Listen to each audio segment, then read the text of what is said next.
লেখা যাবে তো? সেই কবরে কিন্তু মল্লিক পাড়ার নারী হোক আর পুরুষ হোক, বাচ্চা হোক আর জওয়ান হোক আর যুবতী হোক, কিন্তু কেউ ভাগ যাবে না। যাবে কি ভাই বলুন? যদি সেই কবরে যদি আমাদের প্রত্যেককে যদি শুতে যদি হয়, তাহলে কবরের ভয়টা রেখে আমরা আজ থেকে নিয়ত করি যে যার হক নষ্ট করেছে তার হক ফিরিয়ে দেবো। এমন ব্যক্তি মল্লিক পাড়া আছে কেউ? সুবহানাল্লাহ, কেউ নেই ভাই, সব তো ফেরেশ। বলছে একবার আস্তাগফিরুল্লাহ পড়েছি সবগুলা মাফ হয়েছে। ফেরেশতা বলে তুই একবার আস্তাগফিরুল্লাহ পড়েছি, আমি একটা লোহার মুদ্রা কেটে তোর জন্য রেখেছি। তুই মনে করছিস সকালবেলা সারাদিন গুনাহ করেছিস, সন্ধ্যাবেলা আস্তাগফিরুল্লাহ পড়েছি, আবার গুনাহ মাফ হয়ে গেছে, লাঠি রেডি করেছি। তওবা করেছি, কিন্তু সেই তওবা তো নাসুয়াত হয়নি। শুধু রমজান শেষে নামাজে দাঁড়িয়ে তওবা তওবা তওবা, আল্লাহু আকবার। আল্লাহ বলছেন বান্দা তুই যা ধোঁকামি করেছিস আমার কাছে কিন্তু সেদিন সব প্রকাশ হয়ে যাবে।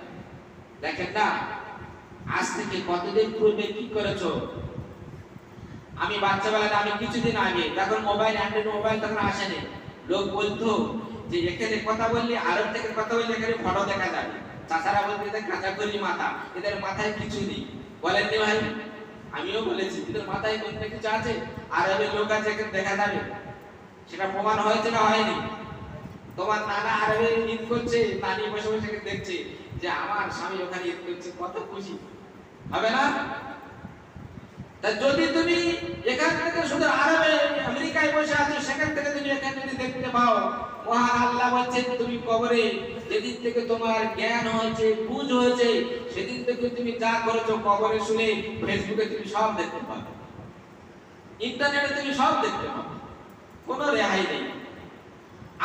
আমরা প্রত্যেকে হিসেব করি যে আজকে আমি রোজা রেখেছি, রোজার মধ্যে কতটা কি ভুল করেছি, আমার ভুল কিন্তু আমি বলতে পারবো, কিন্তু পৃথিবীর কোনো সত্যি বলতে পারবে না।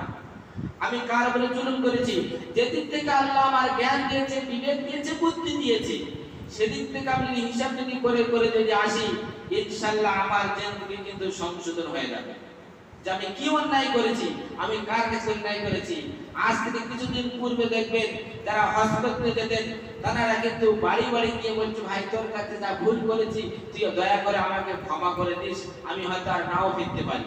হয়েছে তো? বাড়ি বাড়ি গিয়ে এখন বাড়ি থেকে পৌঁছে গেছি ঈদগাহ, তারপর থেকে মসজিদে এসেছে, এরপরে খানা বাড়ি হবে, আমি হজ করতে যাচ্ছি, খানা খেয়ে দিচ্ছি, সব আমাকে মাফ করে দিও। কিন্তু বলবে সুবহানাল্লাহ, খেয়েছি তাকে মাফ করে দিলাম, যাও।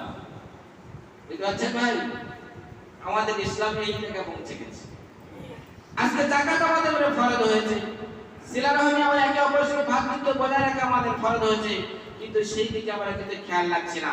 আমার ভাইরা, পবিত্র রমজান মাস আমাদের থেকে বিদায় নেবে, কিন্তু রমজান বিদায় নেওয়ার পূর্বে যদি আমরা আমাদের গুনাহগুলোকে যদি মেটাতে যদি না পারি, তো আমাদের মতো হতভাগা কিন্তু আর দুনিয়ার বুকে নেই।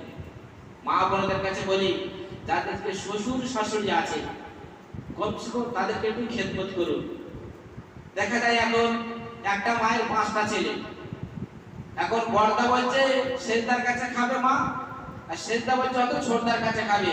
দেখছে মায়ের কাছে সে সময় ইফতারও পৌঁছাচ্ছে না, মা শেষকালে পানি দিয়ে ইফতার করে নিয়ে নামাজ পড়ছে, আল্লাহর কাছে আল্লাহ আমার সন্তানদেরকে দেবো সঠিক বুঝ দাও। তবুও মা কিন্তু হাত তুলে সন্তানের জন্য দোয়া করছে। কেননা মা রব্বুল আলামিন বললেন বান্দা শোনো, ওই মায়ের থেকে 99 গুণ আমি আল্লাহ তোমাদেরকে ভালোবাসি। তোমরা আমার জমিনে থেকে এত জুলম করেছো, এত অত্যাচার করেছো, এত টাকাবাজি করেছো, কিন্তু আমি আল্লাহ কিন্তু সেই আমার নিয়ামত কিন্তু তোমাদেরকে দিচ্ছি, তোমরা নিয়ামতের শুকরিয়া আদায় করছো। সেই আল্লাহ রহমতের মাস আমাদেরকে দিয়েছে।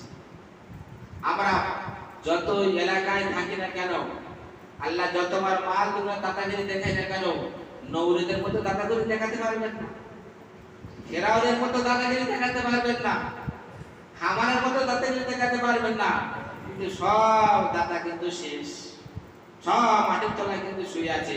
শুধু আল্লাহ রাব্বুল আলামিন সারা পৃথিবীর মানুষকে জানিয়ে দিল, ও পৃথিবীর মানুষ তোমরা দেখো, নমরুদ যে এত দাদাগিরি দেখিয়েছিল, আমি জমিনকে বলে দিলাম জমিন তুমি নমরুদের লাশকে কবুল করো না। আজ পর্যন্ত মাটি দিলে কিন্তু অটোমেটিক মাটির উপরে চলে আসবে, সেই নমরুদ এখনো মাটির উপরেই পড়ে আছে। ওই জন্য আমাদের প্রত্যেকে মাটির নিচে যেতে হবে। সেদিন আমাদের মহান সস্তার সম্মুখীন হতে হবে, হিসাব দিতে হবে। আমরা আল্লাহ রাব্বুল আলামিন দুনিয়ামুখী যতদিন আমাদেরকে রেখেছেন, আমরা যেন মানুষকে কোনো ক্ষতি না করি, কমসে কম তার উপকার করার পর থেকে এইটা নিয়তটা করি। বলবো ইনশাআল্লাহ যে আমার দ্বারা কোনো মানুষ তাকে ক্ষতি না হয়, যেন আমার দ্বারা তার উপকারিতা হয়। তাহলে মরণের পরে কিন্তু আমি অনেক আল্লাহর কাছে রেহাই পাবো। কিন্তু দেখা যায় আজ মুসলমান আমরা রোজা রেখেছি, মিথ্যা কথা ছাড়িনি। মুসলমান আমরা রোজা রেখেছি, জুয়া খেলা ছাড়িনি। মুসলমান রোজা রেখেছি, নেশা করা ছাড়িনি। বলছে হুজুর নেশা করে কারো যেন টেনশনে নেশা করতে হয়।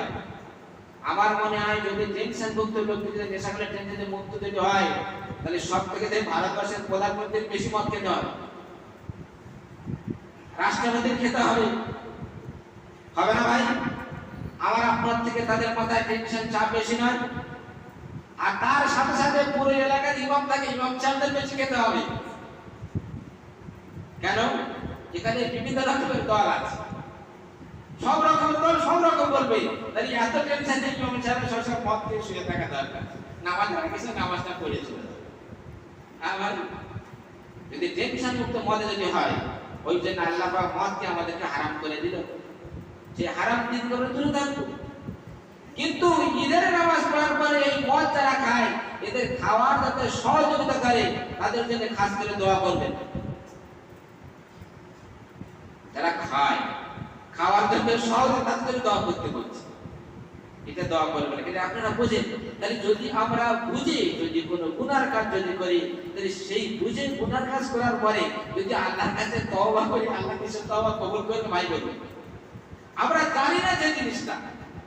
অত কোথায় বলছে আপনি রোজা রেখেছেন, রোজা রাখা অবস্থায় আপনি সকালবেলা ঘুম থেকে উঠেছেন, ওঠার পরে এখন কোন জিনিস আপনি ফট করে দেখো খৈনি নেওয়া অভ্যাস আছে, খৈনি নিয়ে ফেলছেন, এটা বলি দেখো খৈনি নেওয়া অভ্যাস আছে, খৈনি নিয়ে নেওয়ার পরে ফট করে মনে নেই আমি তো রোজা রেখেছি, খৈনি নিয়ে ফেলেছি, ফট করে ফেলে দিয়ে মাত্র কুল্লি করে নিয়েছে, ঠিক আছে।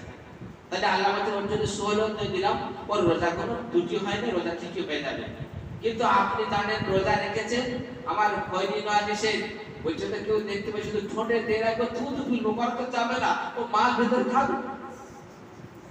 আমার মা বোনেরা এখন কি আছে তাও জানি না, আগে জামানায় ছিল বলে ওদের চাঁদ মানটা গুলিয়েছে, তখন ঠোঁটে গুলতে থাকলে তখন তো থুতু গিলিয়ে থুতু ফেলে দিচ্ছে, তাও রোজা হবে না।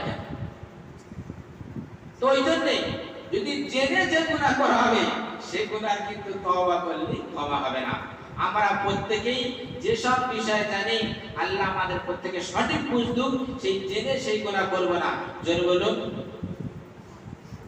কি বলবেন? সুবহানাল্লাহ। আচ্ছা, আমার চাচা কি বলবে সুবহানাল্লাহ, আপনারা বলুন কি বলবেন? এই তো কথা কি বলবেন তাও জানেন না তো। আচ্ছা, নামাজে নিয়ত করার পরে কি পড়তে হয়? হ্যাঁ, নামাজে নিয়ত করার পরে কি পড়তে হয়? কেউ বলে আল্লাহ আকবার পড়তে হয়, কেউ বলে সানা পড়তে হয়। আলহামদুলিল্লাহ। আপনার মুখ খুলুন, তাতে তো মুখ খুলেছে, ফেরেশতা জবাব দিতেই পারবে যে আমি যেটা বলেছি হু বলে যাচ্ছি, কিন্তু আপনারা মুখ খুলে মেরে বের করবেন। হ্যাঁ, আপনি যখন আমি কথা জায়গা বললাম আল্লাহর কাছে সাহায্য চাইতে হবে, ইনশাআল্লাহ বলতে হবে। কি বলতে হবে? যে আল্লাহ আমাদের সাহায্য দেন এই কাজ করার। তো এই জন্য আমরা যখন ভালো কাজের কোনো আমাদের সামনে আসবে, আমরা সেই কাজে ইনশাআল্লাহ বলে সেই কাজ শুরু করব। পবিত্র রমজান মাসে রহমতের জুমা শেষ হয়ে গেছে, মাগফিরাতের জুমা আমাদের কাছে চলছে। আল্লাহর কাছে বেশি বেশি করে ক্ষমা প্রার্থনা করব, যেন আমাদেরকে বেশি বেশি করে ক্ষমা